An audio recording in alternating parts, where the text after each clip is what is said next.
नमस्कार, जय हिंद। स्वागत है आप सभी विद्यार्थियों का आपके अपने यूट्यूब प्लेटफॉर्म सक्सेस पेपर में। आज के इस वीडियो में लेके आया हूँ बोर्ड परीक्षा 2024 की दृष्टि से इम्पोर्टेंट कक्षा 8वीं का विज्ञान विषय का पेपर, जो कि इस बार आपके आने वाले बोर्ड एग्जाम की दृष्टि से अति महत्वपूर्ण रहेगा और आप सभी विद्यार्थियों के लिए वरदान साबित होने वाला है। पूरा ये पेपर रहेगा, आपके बोर्ड ने जारी किया है और पूरा पेपर में उत्तर सहित आपको बताने वाला हूँ। यहाँ से आपने पेपर को पूरा देख लिया तो बिल्कुल आपको यहाँ से अनुमान लग जाएगा कि इस बार आपके विज्ञान का पेपर किस प्रकार का आने वाला है और आप अच्छे अंकों के साथ में उत्तीर्ण होंगे। तो बिल्कुल आप सभी विद्यार्थियों से निवेदन रहेगा, वीडियो को अंत तक देखिएगा, वीडियो को लाइक और चैनल को सब्सक्राइब जरूर कर दीजिएगा। सबसे पहले देखिए, आपको समय है वो 2.5 घंटे का मिलेगा और आपका पूर्णांक है वो 80 नंबर का रहेगा, यानी पेपर 80 नंबर का आने वाला है।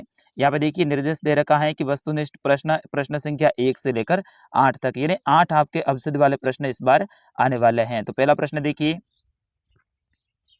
ईंधन के अपूर्ण दहन से कौन सी विषैली गैस बनती है? यानी ईंधन के अपूर्ण दहन से कौन सी विषैली गैस बनती है? Oxygen, nitrogen, carbon dioxide, carbon monoxide. तो विद्यार्थियों इसका सही आंसर क्या होगा?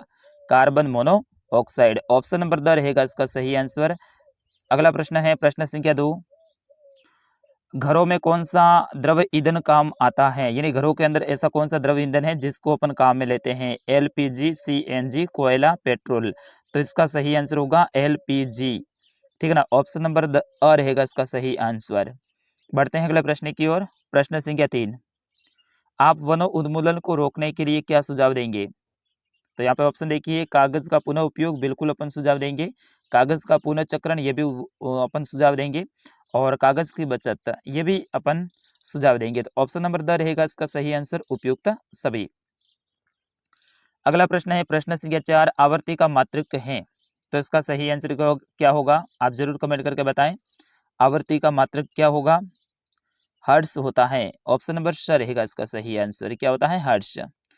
अगले प्रश्न की ओर बढ़ते हैं। प्रश्न संख्या 5, आवासीय क्षेत्र में ध्वनि प्रदूषण कम करने हेतु आप अपने मित्र को निम्न में से क्या सुझाव देंगे? टेलीविजन तथा रेडियो की ध्वनि प्रबलता कम करना, बिल्कुल ये सुझाव देंगे कि भाई टेलीविजन और रेडियो ध्वनि है उनको अपन कम करने का सुझाव देंगे। औद्योगिक मशीनों को शहर से दूर लगाना, ये भी अपन सुझाव देंगे और वाहनों के हॉर्न का उपयोग कम करना, ये भी अपन सुझाव देंगे। तो ऑप्शन नंबर द रहेगा इसका सही आंसर, यानी उपयुक्त सभी। विद्यार्थियों वीडियो को अंत तक देखना है, वीडियो को लाइक और चैनल को सब्सक्राइब भी करना है। आपका अपना चैनल है, यहाँ पे आपके लिए अच्छे से मैं तैयारी करवाऊंगा। चलिए प्रश्न संख्या 6 है, निम्न में से कौन सा पदार्थ विद्युत का सुचालक है? ऐसा कौन सा पदार्थ है जिसमें विद्युत प्रवाहित होती है? तो इसमें सही आंसर होगा एल्यूमिनियम। ऑप्शन नंबर ब रहेगा इसका सही आंसर। बाकी रबड़, लकड़ी और प्लास्टिक विद्युत के कुचालक हैं या फिर हीन चालक हैं। अगला प्रश्न है, गैस बर्नर साइकिल का हैंडल, पहिए के रिम आदि पर क्रोमियम का विद्युत लेपन क्यों किया जाता है? तो इसका सही आंसर होगा विद्यार्थियों ऑप्शन नंबर द उपयुक्त सभी, जिसमें क्रोमियम चमकदार होती हैं, यह संचारित नहीं होती हैं और ये खरोंच का प्रतिरोध करती हैं। तो ऑप्शन नंबर द रहेगा इसका सही आंसर। चलिए अगला प्रश्न है 8वां आपके अवसद का अंतिम प्रश्न, आप निम्न में से किसे घर्षण द्वारा आसानी से आवेशित नहीं कर सकते हैं? प्लास्टिक स्केल, फूल का गुब्बारा, तांबे की वस्तु, ऊनी स्वेटर। तो इसका सही आंसर होगा ऑप्शन नंबर अ, प्लास्टिक के स्केल। ठीक है ना, इसका सही आंसर होगा ऑप्शन नंबर अ। विद्यार्थी वीडियो अच्छा लग रहा हो तो आप लाइक जरूर कीजिएगा, कहाँ से वीडियो को देख रहे हैं कमेंट करके जरूर बताइए। आगे के प्रश्न है अति लघुतरात्मक, यानी छोटे छोटे प्रश्न है, प्रश्न संख्या 9 से लेकर 12 तक। तो नवा प्रश्न देखिए, निम्न में से सिंचाई के पारंपरिक व आधुनिक साधनों की सारणी में लिखिए। ये जो है इनको आपको सारणी में अलग अलग बना के लिखना है। ठीक है, तो इसमें देखिए एक साइड में पारंपरिक है और एक साइड में आधुनिक है। तो पारंपरिक में क्या लिखोगे? एक तो आपका मोट है, ये भी आपका पारंपरिक है। फिर उसके बाद में ढेकली, ये भी आपका पारंपरिक है। और रहट, ये भी क्या है? पारंपरिक है। बाकी वाले जो शेष रहे हैं वो क्या है? आधुनिक हैं। कौन से? ड्रिप तंत्र, छिड़काव तंत्र, ये दोनों क्या है? आधुनिक हैं। तो इनको अलग अलग आपको साटना है। फिर उसके बाद में अगला प्रश्न है प्रश्न संख्या 10, प्रतिजैविक औषधियों के निर्माण में आप किसका उपयोग करेंगे? प्रतिजैविक औषधियों के निर्माण में आप किसका उपयोग करेंगे? तो इसका सही आंसर क्या होगा? पारंपरिक, सॉरी हाँ, प्रतिजैविक इसमें अपन करेंगे कवक और जीवाणु का, किसका, कवक और जीवाणु का उपयोग अपन करेंगे। फिर उसके बाद में अगला प्रश्न है प्रश्न संख्या 11, एलपीजी तथा सीएनजी का पूरा नाम है। एलपीजी का पूरा नाम क्या है, द्रवित पेट्रोलियम गैस, क्या है विद्यार्थियों, द्रवित पेट्रोलियम गैस। और सीएनजी का क्या है, संपीड़ित प्राकृतिक गैस, क्या लिखोगे, संपीड़ित प्राकृतिक गैस। चलिए अगला प्रश्न है, खिलाड़ी कीलदार जूते यानी स्पाइंस का उपयोग क्यों करते हैं।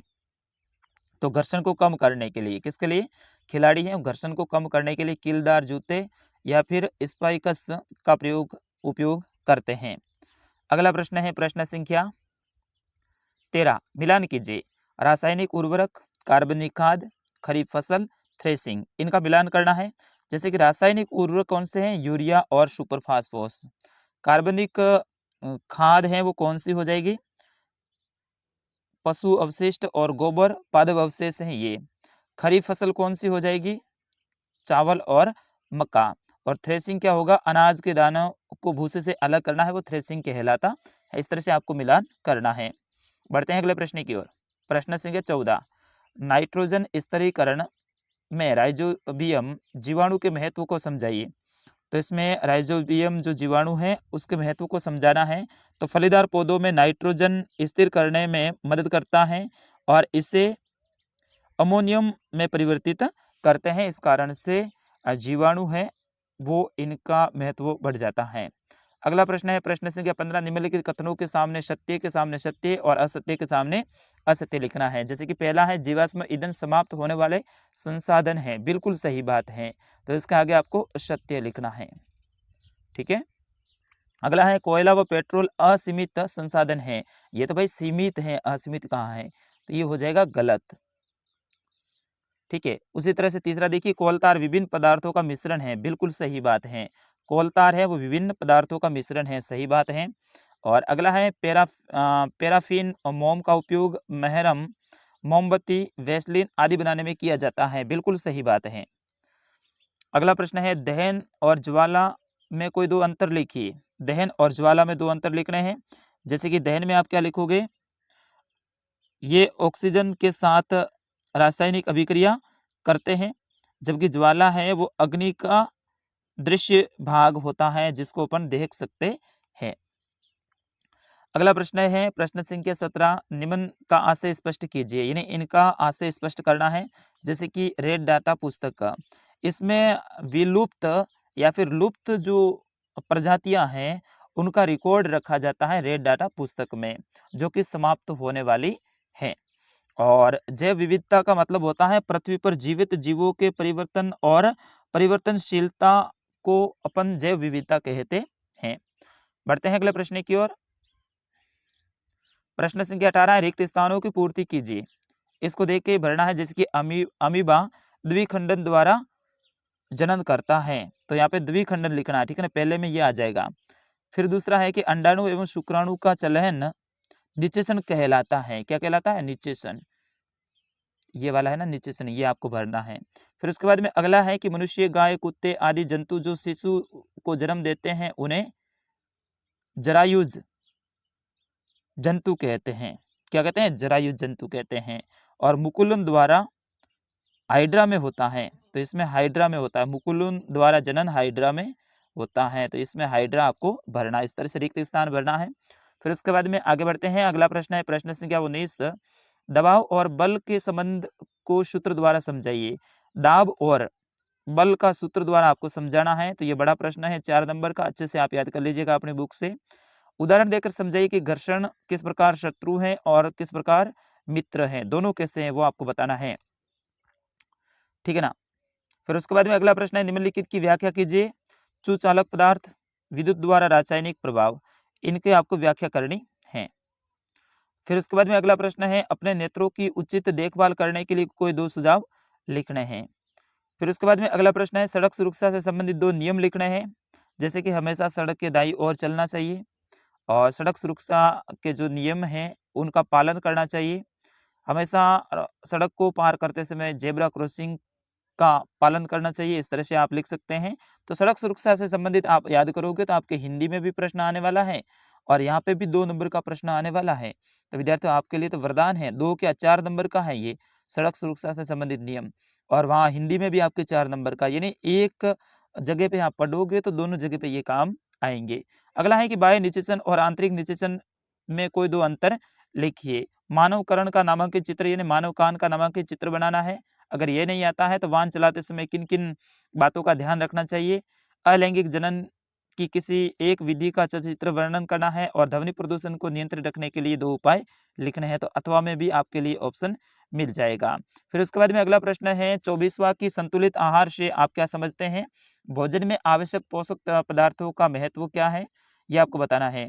बल किसी वस्तु की आकृति में परिवर्तित कर सकता है, उदाहरण देकर स्पष्ट करना है। ये दोनों 4-4 नंबर के रहेंगे। अगर ये नहीं आता तो अथवा में आ जाएंगे आपके लिए ऑप्शन कि मनुष्य के शरीर में अंतस्रावी ग्रंथियों के नाम लिखकर उनकी स्थिति का नामांकित चित्र बनाइए। और द्रव द्रव बर्तन की दीवारों पर दबाव डालता है, चित्र द्वारा आपको समझाना है। तो इस तरह से ये भी आपको समझाना है। और अंतिम प्रश्न रहेगा प्रश्न संख्या 25 की तड़ित चालक द्वारा चालक का चित्र बनाकर समझाइए कि ये किस प्रकार भवनों को तड़ित के प्रभाव से बचाने में सहायक होता है। और इसी में दूसरा मिल जाएगा परावर्तन कितने प्रकार का होता है, चित्र बनाकर आपको समझाना है। अथवा में ऑप्शन मिल जाएगा उच्च चित्र बनाकर स्पष्ट करें कि समान आवेश एक दूसरे को प्रतिकर्षित करते हैं। और अथवा में ऑप्शन मिल जाएगा परावर्तन किसे कहते हैं, उच्च चित्र बनाकर समझाइए कि परावर्तन के दोनों नियम लिखिए। तो इस तरह से ये आपका पूरा पेपर है साइंस का। अगला पेपर कौन से विषय का चाहिए जरूर आप कमेंट करके बताएं, वो भी लेकर आऊंगा।